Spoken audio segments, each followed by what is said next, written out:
Bismillahirrahmanirrahim.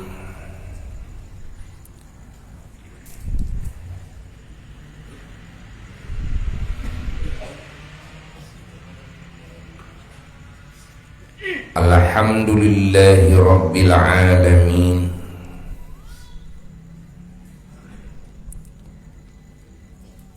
Alladzi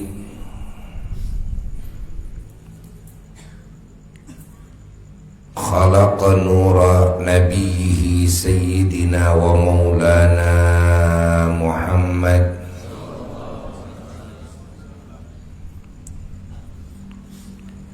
min nurihi jalla wa ala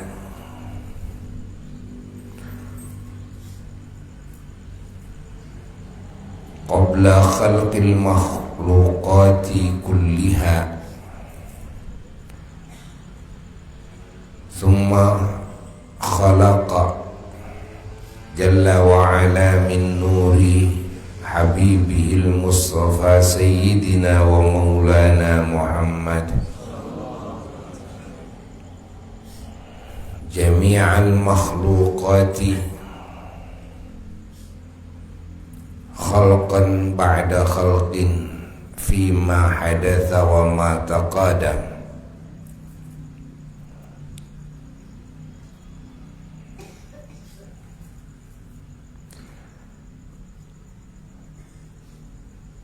Thumma adhara jalla wa ala hadha an-nur al-azim sallallahu alaihi wasallam fi alami dunya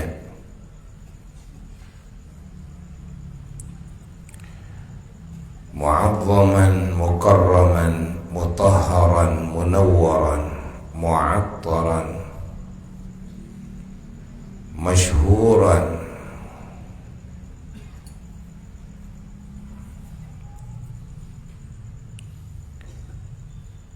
wa munawwiran li jami'i khalqihi tabaraka. Murid-murid kita dan seluruh umat baginda Kangjeng Nabi Muhammad sallallahu alaihi wa alihi wasallam. Malam ini kita semuanya alhamdulillah oleh Allah masih dikasih umur, dan yang terpenting kita dikasih hidayah dan taufik kepada hal-hal yang Allah ridhai, yang Allah cintai, terkhusus dalam menghadiri majelis-majelis ilmu seperti ini dan juga majelis-majelis zikir, yang mana majelis ilmu dan majelis zikir adalah merupakan surga dunia yang Allah jadikan sebagai batu loncatan surga akhirat, di mana dinyatakan langsung oleh Nabi kita sallallahu alaihi wasallam, barang siapa orang yang tidak masuk ke surga dunia, yakni majlis ilmu dan majlis zikir tersebut, maka dia tidak akan bisa masuk ke surga akhirat. Yakni sebaliknya, siapa yang hadir dalam majlis ilmu dan majlis zikir di waktu hidupnya di dunia, maka itu pertanda dia akan hadir di surganya Allah di akhirat kelak.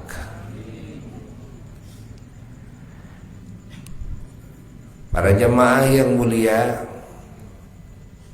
dalam majelis ini selain rutinitas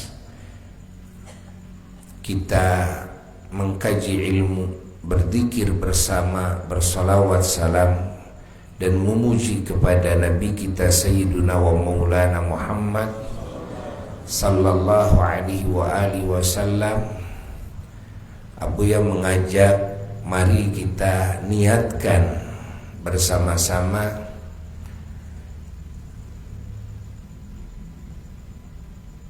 dalam majlis ini mengagungkan dan mensyukuri maulidnya junjunan alam Sayyiduna wa Maulana Muhammad sallallahu alaihi wa alihi wasallam.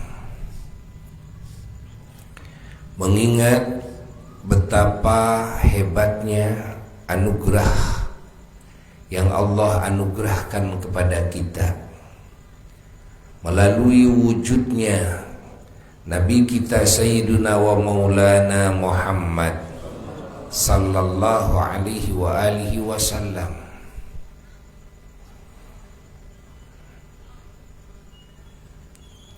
Melalui maulidnya, kelahirannya beliau, lalu melalui kenabiannya dan kerasulannya beliau di muka bumi ini. Wujud Nabi kita Sayyiduna wa Maulana Muhammad sallallahu alaihi wa alihi wasallam tidak bisa dibandingi dengan wujud ciptaan Allah yang lainnya, siapapun itu dan apapun itu, dalam statusnya. Karena wujud Nabi kita sallallahu alaihi wa alihi wasallam oleh Allah Subhanahu wa taala dijadikan sebagai asal usul wujudnya seluruh ciptaannya, lalu dijadikan juga oleh Allah Ta'ala sebagai rahmat bagi semua ciptaannya.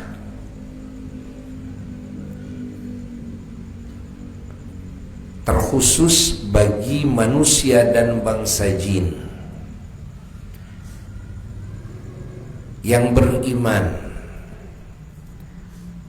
yakni yang dikaruniai keyakinan, kecintaan, pengagungan dalam hatinya kepada Allah dan kepada baginda Kangjeng Nabi Muhammad sallallahu alaihi wa alihi wasallam. Maka mereka yang mendapatkan karunia iman tersebut, baik bangsa manusia dan bangsa jin, mendapatkan karunia tertinggi dan abadi dari Allah Subhanahu wa ta'ala, mendapatkan rahmat yang paling luas dan abadi dari Allah Ta'ala melalui baginda Kangjeng Nabi Muhammad sallallahu alaihi wa alihi wasallam. Maka anugerah iman dari Allah dalam hati kita dan kecintaan dan pengagungan kepada Allah dan kepada Nabi kita Sayyiduna wa Maulana Muhammad sallallahu alaihi wa alihi wasallam yang menyambungkan kita semuanya kepada sumbernya anugerah yang Allah wujudkan di alam semesta ini, sehingga kita semua mendapatkan anugerah tertinggi dari Allah, mendapatkan rahmat yang paling luas dari Allah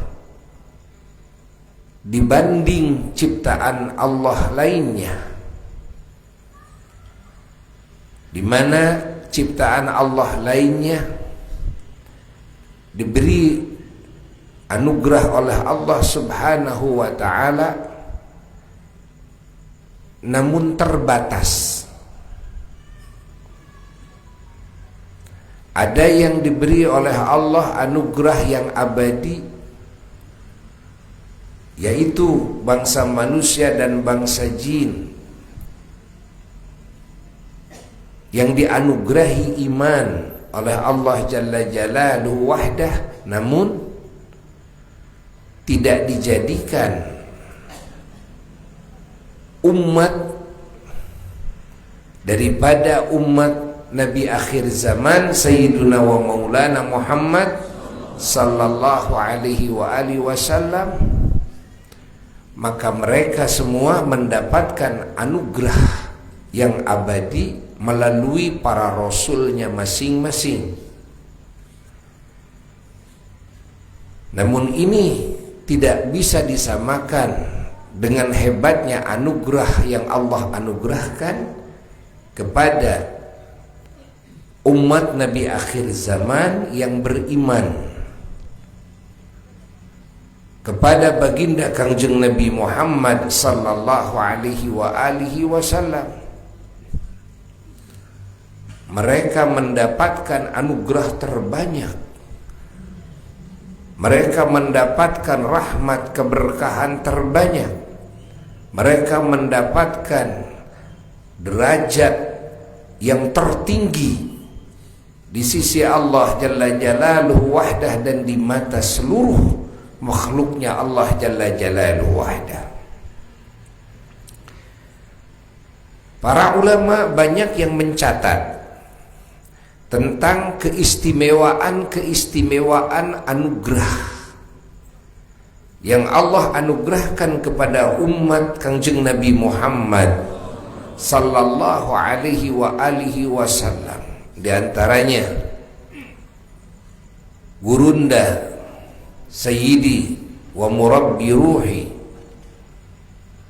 As-Sayyid Muhammad ibn Said Alawi Al-Maliki radhiyallahu ta'ala anhu wa ardah. Beliau telah menyusun satu kitab yang beliau namai Al-Khasa'is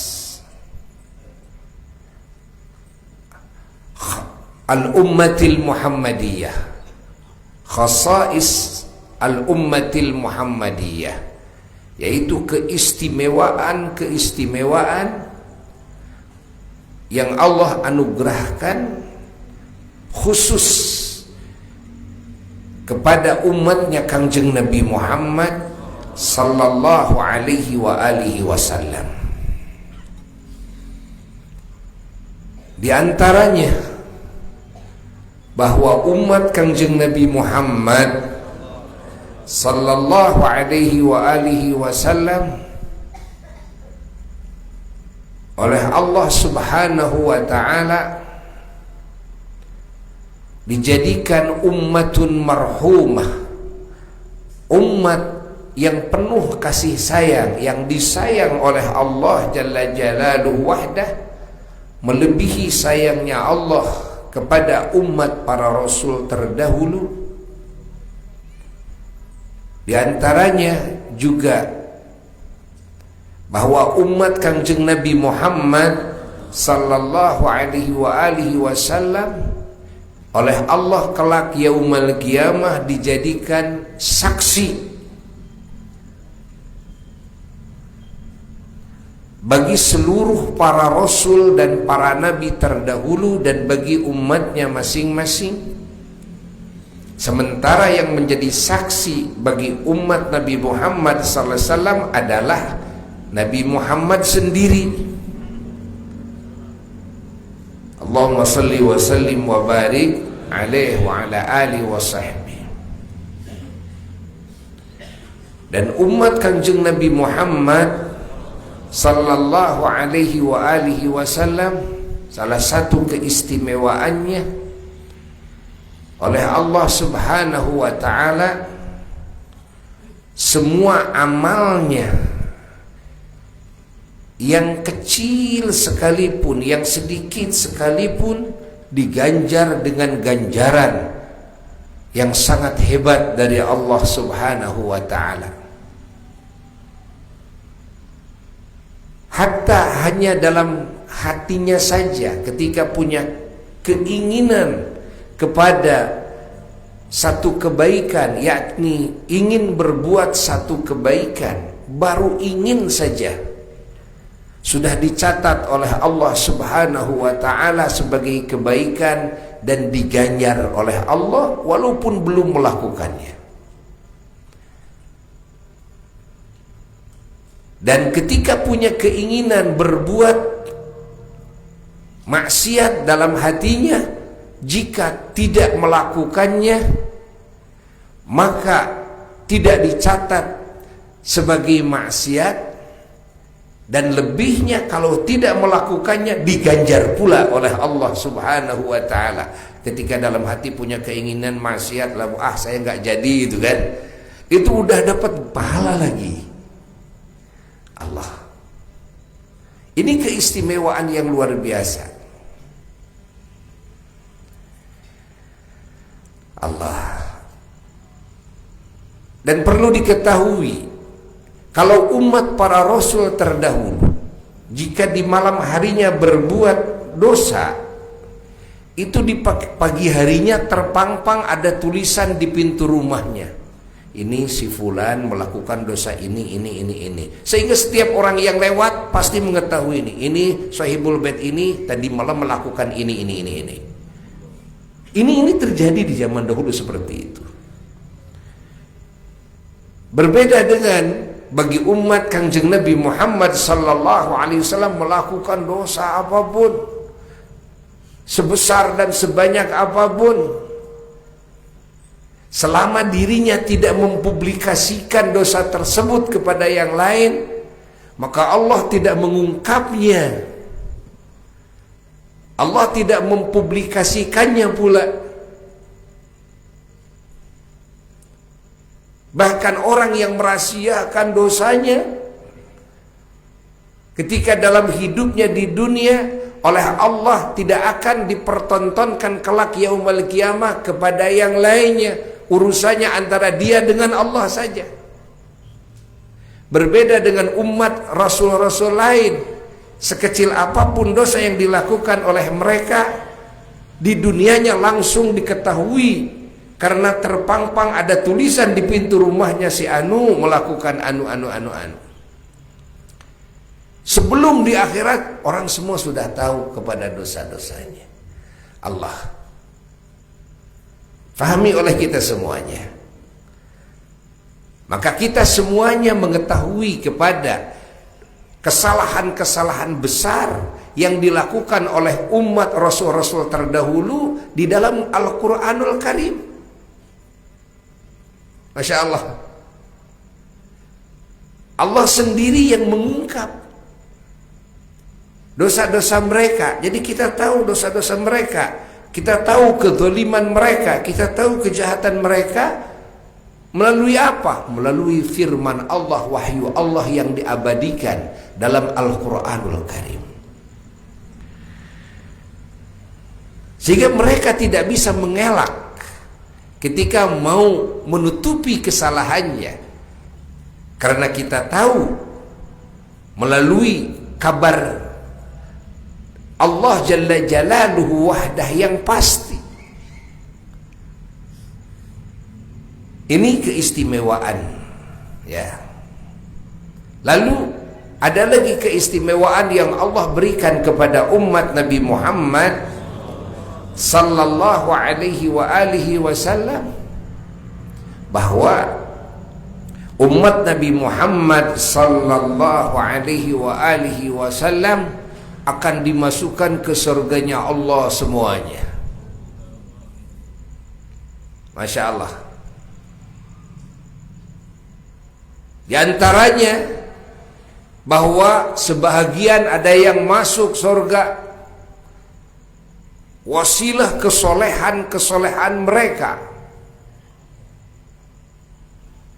orang-orang yang suci, orang-orang yang ahli amal soleh, orang-orang yang tidak melakukan dosa di masa hidupnya. Mereka masuk ke surga, tentu hakikatnya dengan rahmat Allah Jalla Jalaluhu wahdah. Ada kelompok kedua yang masuk ke surga itu setelah di dunianya mengotori imannya dengan dosa, tapi Allah Subhanahu wa ta'ala mengampuninya masuklah kelompok ini kepada kelompok yang diampuni dosanya oleh Allah Jalla Jalaluhu wahda.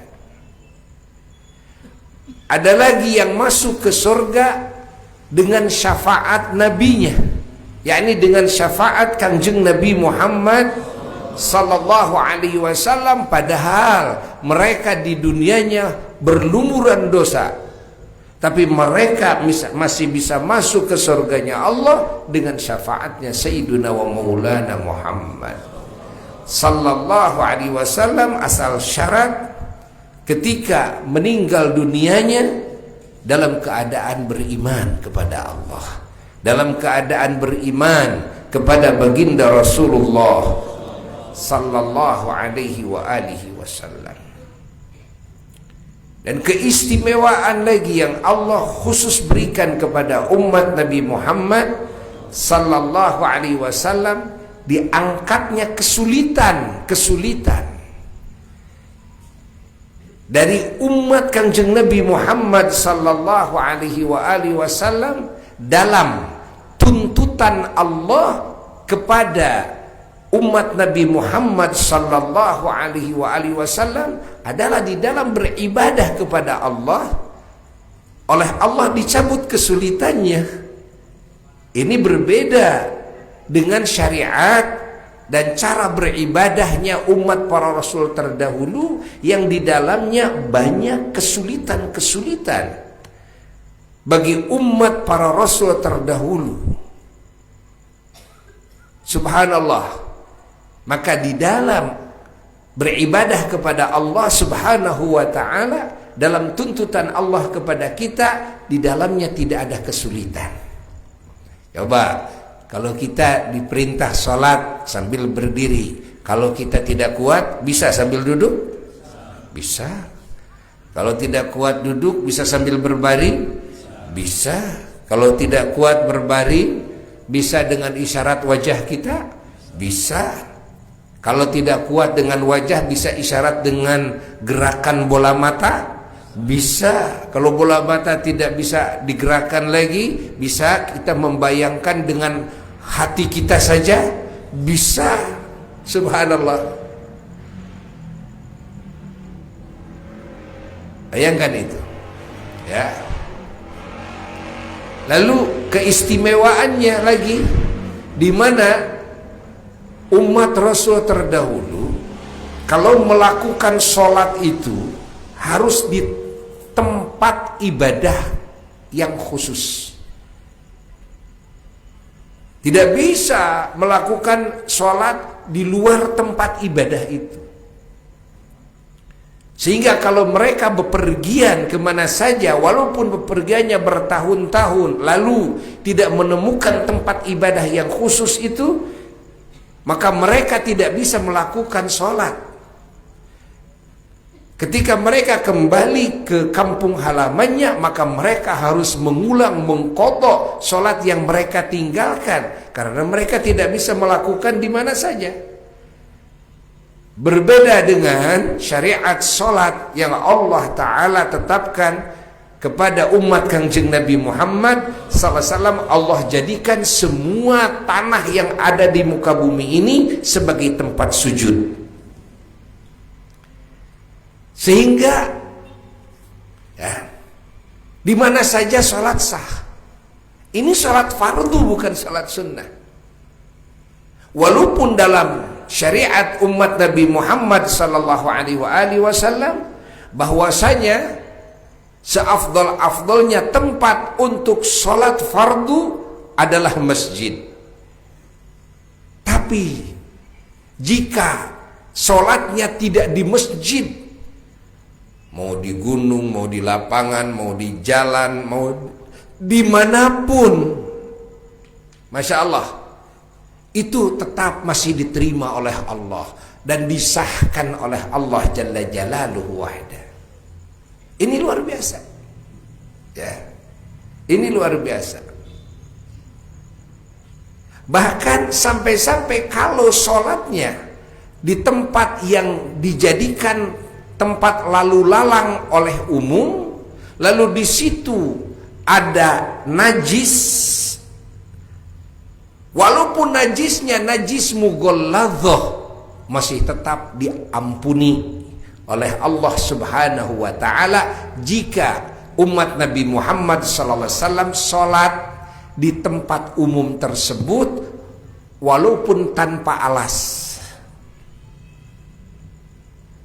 Menjadi maafu, menjadi dimaaf, Masya Allah. Ini keistimewaan, ini khusus untuk umat Kanjeng Nabi Muhammad sallallahu alaihi wa alihi wasallam. Dan sholat disahkan sendiri, walaupun ketika berjamaah mendapatkan anugerah derajat yang sangat tinggi, perbedaannya 27 derajat dengan orang yang sholatnya sendirian. Allah. Tapi kalau sholat sendirian pun disahkan oleh Allah Jalla Jalaluhu wahda. Subhanallah. Ini khususiyat, keistimewaan yang Allah Ta'ala berikan kepada umat Kanjeng Nabi Muhammad sallallahu alaihi wa alihi wasallam. Dulu Buya pernah cerita juga di sini, ya. Oleh Buya diulang agar kita terus mengingatnya. Di antara keistimewaan anugerah yang khusus diberikan kepada umat Kanjeng Nabi Muhammad sallallahu alaihi wa alihi wasallam, umurnya dipendekkan oleh Allah, ya. Satu, kenapa dipendekkan? Tidak seperti umat Rasul-Rasul terdahulu, dan agar masa ibadahnya itu tidak lama dalam hidupnya.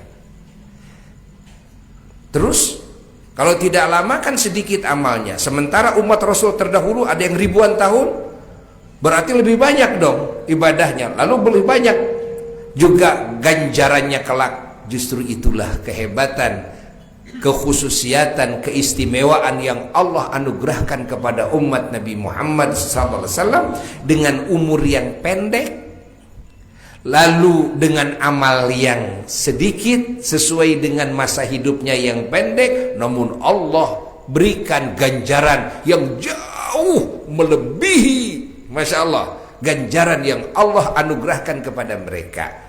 Salah satu cara Allah Subhanahu wa ta'ala melipat-lipatnya begini caranya. Di antaranya caranya Allah menyimpan di tiap-tiap harinya ada saat, ya, yang di saat tersebut Allah istimewakan, di mana siapapun yang melakukan amal soleh di saat tersebut, siapapun yang berdoa kepada Allah di saat tersebut, maka Allah Subhanahu wa ta'ala istimewakan amalnya. Allah Ta'ala terima doanya. Allah Subhanahu wa ta'ala limpahkan karunia-Nya kepada hamba-hambanya tersebut di saat-saat tersebut. Itu di setiap hari ada, di siangnya ada, di malamnya ada. Dan ini disebutkan oleh baginda Rasulullah sallallahu alaihi wasallam di dalam hadisnya. Lalu Allah Subhanahu wa ta'ala di setiap per 7 hari, 1 minggu lah, di situ Allah takdirkan, Allah ciptakan hari-hari yang istimewa, di mana jika umat Nabi Muhammad SAW melakukan ibadah di hari-hari tersebut, di malam-malam tersebut, maka ganjaran amalnya oleh Allah dilipat-lipat jauh lebih baik ketimbang amalan-amalan yang dilakukan di luar hari-hari tersebut. Masya Allah. Di antaranya adalah hari Senin, hari Kamis, hari Jumat. Ini hari-hari yang istimewa, ya. Lalu dalam setiap tahunnya Allah Subhanahu wa ta'ala menciptakan 6 bulan dari 12 bulan yang Allah istimewakan, yang keistimewaan ini hanya berpengaruh, hanya aktif bagi umat Kangjeng Nabi Muhammad sallallahu alaihi wasallam, di mana siapapun umat Nabi akhir zaman ini yang melakukan ibadah di bulan yang 6 itu, maka Allah Ta'ala kasih pahala yang jauh lebih besar ketimbang pahala-pahala yang dilimpahkan kepada hamba-hambanya yang beramal saleh di luar bulan-bulan tersebut. Yaitu 1 ya di bulan Rajab, 2 di bulan Dzulqa'dah, 3 di bulan Dzulhijjah, 4 di bulan Muharram, lalu Allah tambahkan bulan Sya'ban dan bulan Ramadan. Allah kan itu berbeda ya. Kalau kita mengungkap riwayat pasti kita akan menemukannya.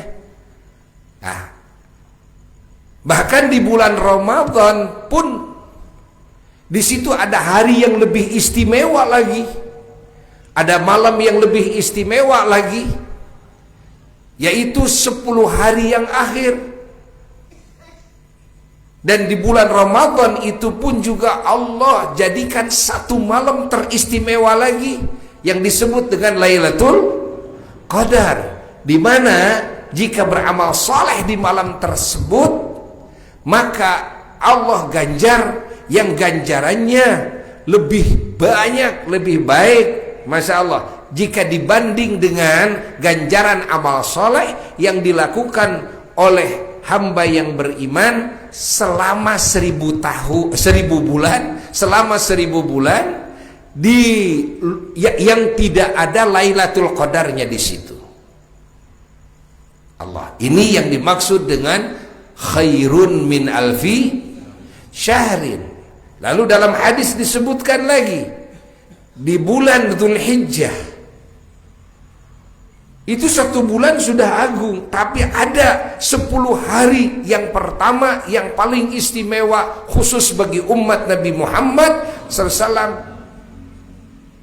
Nabi kita menyebutkannya dalam hadisnya, di mana amal soleh yang dilakukan di 10 hari pertama di bulan Dzulhijjah itu oleh Allah dijadikan amal soleh yang paling afdol, yang paling istimewa di sisi Allah.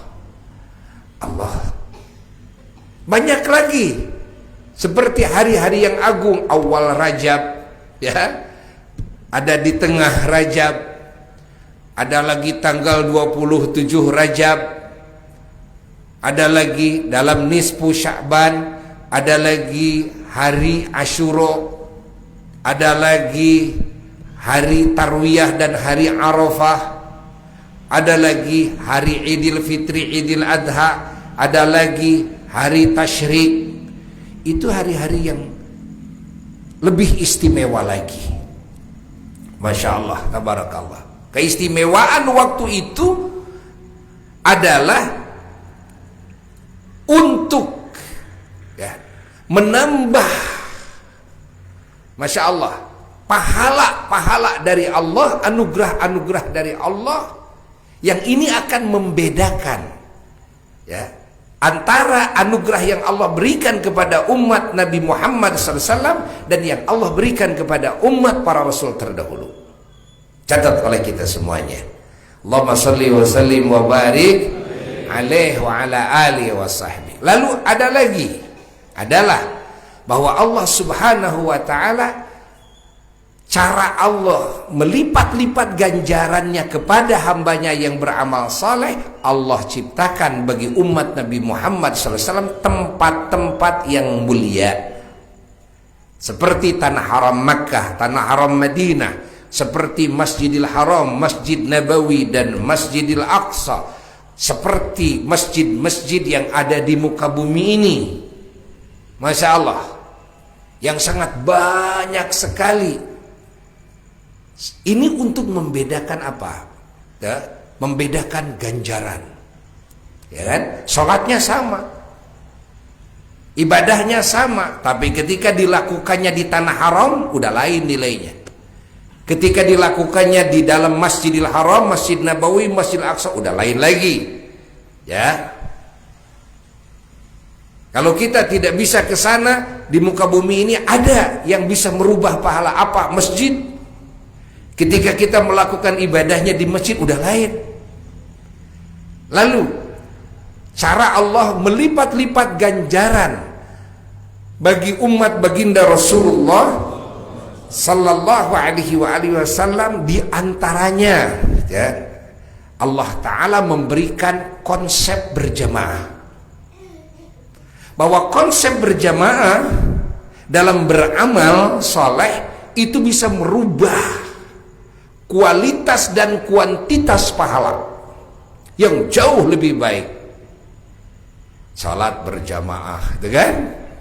Zikir berjamaah, salawat berjamaah, baca Quran berjamaah, doa berjamaah, Masya Allah. Makan sekalipun kalau berjamaah akan lain itu, akan bernilai tinggi. Makan berjamaah. Maka di dalam ajaran Islam ya, banyak sekali amalan-amalan yang oleh Allah sengaja diberjamaahkan. Di samping sholat diberjamaahkan secara khusus, ya, kita berjamaah berkumpul. Waktunya juga disamakan oleh Allah, kan? Waktu sholat duhur, di situ duhur, di sini duhur. Kalaupun dibedakan ya waktunya oleh Allah, tapi di situ ada tempat yang luas, ya, daerah yang luas yang melakukan sholat di waktu yang sama. Begitu pula puasa Ramadan, Allah samakan waktunya. Ya, begitu pula zakat fitrah, Allah samakan waktunya.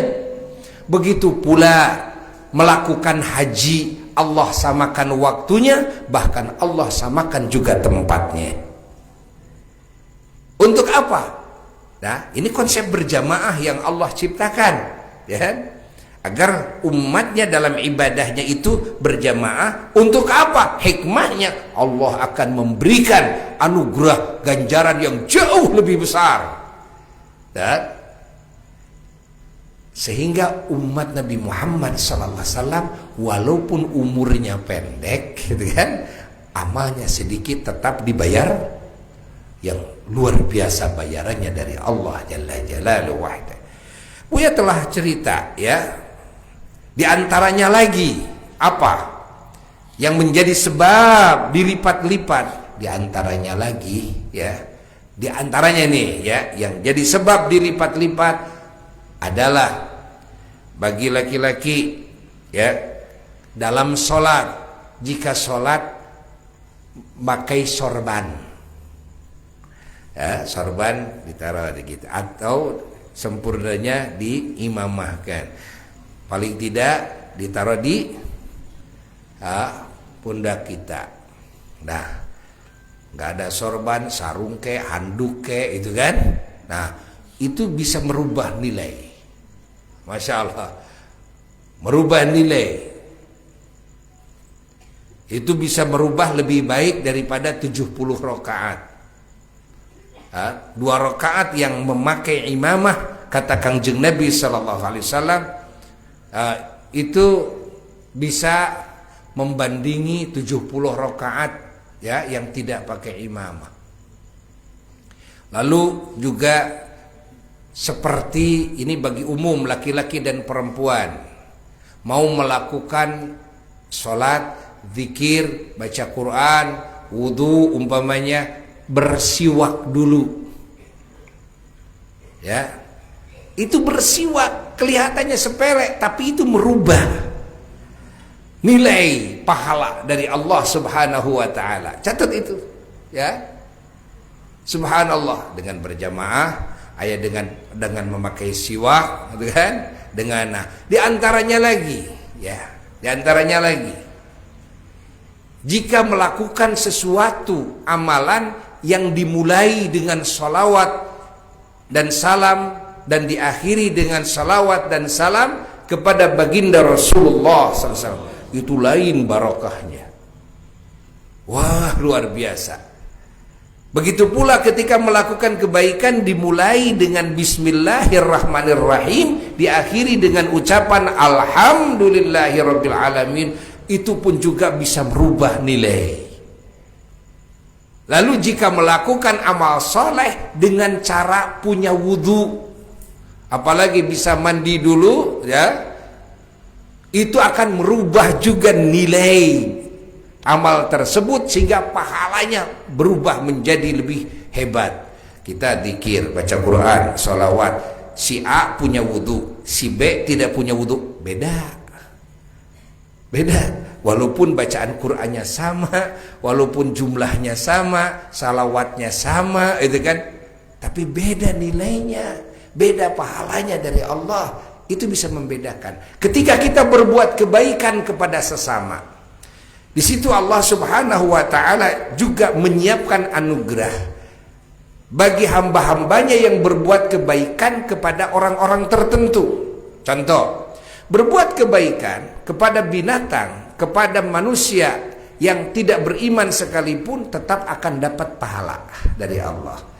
Tapi ketika berbuat kebaikan kepada orang yang beriman, udah lain lagi, pahalanya lebih besar. Ketika memberikannya kepada yang soleh, lebih besar lagi. Ketika memberikannya kepada fakir miskin, lebih besar lagi. Ketika memberikannya kepada saudara sendiri, apalagi keluarga sendiri, lebih besar lagi.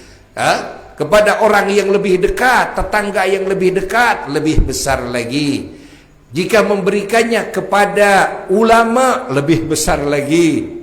Kepada orang tua, itu berbeda, jadi lebih besar. Apalagi ketika berbuat kebaikan kepada seorang nabi, lalu kepada seorang rasul, ya, itu jauh lebih besar lagi. Sehingga dalam hadis disebutkan bi ghairi hisab, tanpa dihisab, tanpa ada perhitungannya lagi dari Allah pahalanya, ya. Jika kita bisa berbuat kebaikan kepada seorang nabi atau seorang rasul, apalagi kepada junjunan imam semua nabi dan rasul, Sayyiduna wa Maulana Muhammad sallallahu alaihi wasallam. Maka salawat dan salam kepada baginda Rasulullah SAW bagian daripada berbuat kebaikan kepada baginda Kangjeng Nabi Muhammad SAW, maka pahalanya sudah tak terhingga pahalanya. Subhanallah. Nah, ini umat Nabi Muhammad ini umurnya pendek, gitu kan? Tapi dia rajin sholawat kepada Kangjeng Nabi. Yang sholawat itu bagian daripada kebaikan kepada junjunan alam semesta, kekasih Allah yang paling dimuliakan Allah. Masya Allah, maka pahalanya tidak akan ada bandingannya.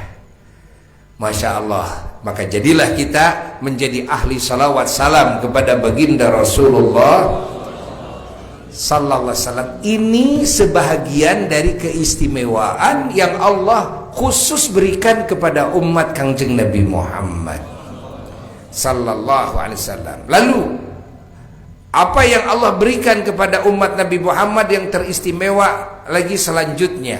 Umat Nabi Muhammad ini sengaja ditaruhnya di akhir mendekati kiamat. Beda dengan umat para rasul terdahulu, ditaruhnya di awal. Ada yang ditaruh di tengah, gitu kan? Tapi umat Nabi Muhammad SAW ditaruhnya di akhir, sudah mendekati kiamat. Nabinya juga disebut Nabi akhir zaman. Artinya tidak ada masa lagi, ya, yang tersambung kepada masa kerasulan yang lain terkecuali kepada kiamat. Ini akan tersambung kepada kiamat. Lalu apa bagusnya? Apa unggulnya, ya? Umat Nabi akhir zaman ini ditaruh di akhir zaman. Keunggulannya, Masya Allah, agar semakin cepat menikmati kenikmatan ukhrawi yang abadi. Di mana umat para rasul yang lain, ya, mereka kalau diwafatkan maka mereka berada di alam kubur itu lama. Mereka tidak bisa masuk ke alam akhirat. Mereka masih berada di alam barzakh. Pindah ke alam akhirat, terus nanti proses dan masuk surga itu setelah kiamah. Nah, sementara mereka diwafatkan di masa yang masih lama ke kiamah, tapi umat Nabi Muhammad SAW ditaruh di akhir. Umurnya dipendekkan supaya tidak terlalu berat beban ibadahnya kepada Allah, tapi pahalanya diluar biasakan. Lalu ketika mati masuk ke alam barzah, di alam barzah tidak terlalu lama. Masuklah nanti kepada fase kiamah. Begitu masuk kepada fase kiamah berarti, dan Masya Allah, akan masuk kepada fase kenikmatan yang sempurna, yang abadi dalam waktu yang singkat. Allah, ini keistimewaan khusus bagi umat Kangjeng Nabi Muhammad SAW. Maka kita umat Nabi Muhammad harus selalu bahagia dan bersyukur kepada Allah dijadikan umat Kangjeng Nabi Muhammad Sallallahu Alaihi Wasallam. Maka sebahagian dari arti mengagungkan maulid Nabi adalah mensyukuri bahwa kita dijadikan oleh Allah Ta'ala sebagai umat Kangjeng Nabi Muhammad Sallallahu Alaihi Wasallam. Dan bersyukurlah kita terus ya kepada Allah Jalla Jalaluhu Wahdah. Dan majelis ini pula ya, sengaja Buya mengajak melalui voice note, masih dalam ranah Agustus ya, tanggal berapa sekarang? 28 Agustus, di mana seyogyanya, sepantasnya, seharusnya kita sebagai keturunan para pejuang kemerdekaan ya Republik Indonesia, kita sebagai anak-anak bangsa yang mendapatkan anugerah kemerdekaan sampai saat ini dan semoga abadi, yang mana kemerdekaan ini Masya Allah tidak serta-merta langsung terwujud dalam kehidupan kita, tapi kemerdekaan ini ternyata oleh Allah dianugerahkan melalui pengorbanan-pengorbanan yang sangat besar dari leluhur kita. Mereka menebusnya dengan nyawa, mereka menebusnya dengan kesakitan, mereka menebusnya dengan lapar, dahaga, mereka menebusnya dengan susah payah, dengan tenaga, mereka menebusnya dengan air mata, munajat kepada Allah yang tiada henti, sampai Allah Ta'ala menganugerahkan kemerdekaan ini bagi kita semuanya, di mana mereka yang berjuangnya ya tidak menemukan kemerdekaan dalam kehidupannya sampai wafatnya di saat memperjuangkan kemerdekaan Republik Indonesia ini. Tapi kita anak cucunya alhamdulillah, tanpa susah payah kita mendapatkan anugerah kemerdekaan ini. Maka jadilah kita sebagai bangsa yang ahli bersyukur. Jadilah kita sebagai bangsa yang berakhlak mulia kepada leluhur-leluhurnya yang berjasa, yang selalu mengingat jasa-jasa leluhurnya, yang selalu mendoakan leluhurnya, yang selalu menghadiahkan pahala daripada pahala amal solehnya kepada leluhurnya. Jangan lupa ya, ila arwahi, kepada leluhur-leluhur kita, menghadiahkan ganjaran Fatihah dan yang lainnya. Oleh sebab itulah di Indonesia pada khususnya, kita umat Islam diajarkan oleh guru-guru kita, kalau dalam majelis ilmu apapun amalan yang mau kita lakukan, sholawatan, zikiran ya, ratiban, selalu pakai ila arwahi dulu ya, selalu pakai ila arwahi dulu. Artinya dihadiahkan, diantaranya di dalamnya mukminin mukminat, muslimin muslimat ya, di antara di dalamnya para syuhada, yang mana ya di dalam para syuhada itu ada leluhur-leluhur kita di situ. Alhamdulillah. Maka semoga majelis ini ya pahalanya Allah sampaikan. Kita bersama-sama niatkan Allah sampaikan kepada leluhur-leluhur kita, para pejuang kemerdekaan Republik Indonesia, minal mu'minin wal mu'minat wal muslimin wal muslimat. Semoga mereka ditempatkan oleh Allah di tempat yang teragung di sisinya, mendapatkan pangkat syahid di sisinya, dan semoga mereka oleh Allah dijadikan ahli surga Firdaus A'la, dan juga mendapatkan syafaat dari junjungan alam Sayyiduna wa Maulana Muhammad sallallahu alaihi wa alihi wasallam. Mari kita tutup majelis ini dengan doa bersama-sama, dan dengan doa maulid. Tadi sudah membacakan maulid, alhamdulillah sudah marhaba. Alhamdulillah, kita tutup dengan doa maulid. Semoga segala hajat kita dikabul oleh Allah Ta'ala.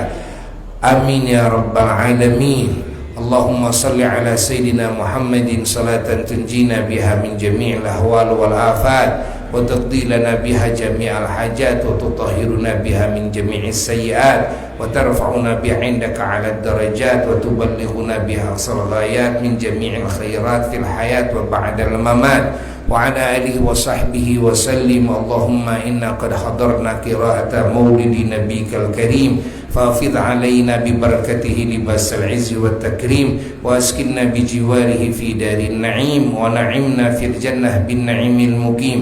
اللهم إنا نسألك بجاه هذا النبي المصطفى وآله أهل الصدق والوفاء، كن لنا معينا ومسعفا، وبوينا من الجنة غرفا، وارزقنا بجاهه صلى الله عليه وسلم عندك يا الله قبولا قبولا قبولا، وعزا وعزا وعزا، وشرفا وشرفا وشرفا. اللهم إنا نتوسل إليك بنبيك المختار وآله الأطهار وأصحاب الأخيار. كفر عنا الذنوب والأوزار يا الله يا الله يا الله، واحرسنا من جميع المخاوف والأخطار، واجمع بيننا وبينه في دار القرار، وتقبل منا ما قدمنا من يسير أعمالنا في العلان والإصرار، وارحمنا برحمتك واغفر لنا إنك أنت العفو الغفار يا غفار. سبحان ربك رب العزة عما يصفون، وسلام على المرسلين، والحمد لله رب العالمين. وإلى حضرة النبي صلى الله عليه وسلم. الفاتحة.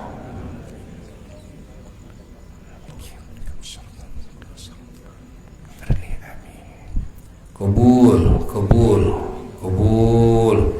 Alhamdulillahirabbil alamin. Insyaallah selamat ketemu kembali pada pengajian Majlis Ta'lim Bersatu di malam Jumat yang seling satu malam Jumat ya.